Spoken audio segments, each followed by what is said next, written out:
in the high areas of our land, we tried for years to put new trees in. A lot of experiments, and practically all of them died. So that was quite frustrating. So we had the chance to buy 258 olive trees from a farmer who stopped with his olive trees. So they were digged out, they were together with the root system replanted. So we replanted on the top of the hills to get the system faster, let's say, moving. These ones are doing very well, but even the ones which we thought have a very difficult time are picking up. I will show you one. Come. So even the ones who had a very hard time during the replanting, you see that they are picking up very well. You only need, let's say, to see that they are alive, and they will flourish. There you see another one.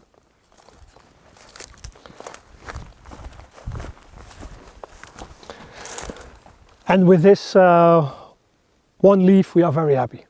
We put the olive trees on top of the hills because it's very difficult to get young trees started here.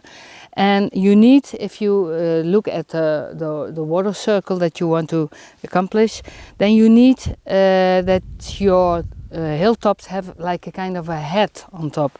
And if these adult trees start growing and they have their leaves, if it starts raining, the rain will fall on the leaves, and the leaves will make those really big drops into smaller drops.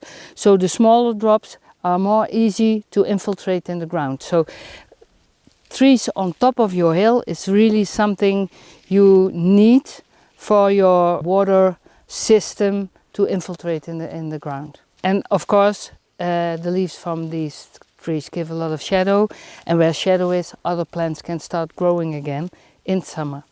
So it has a lot of benefits to put these in top, and if you have to wait for the young ones to get adult trees, it will take you 25 years or more.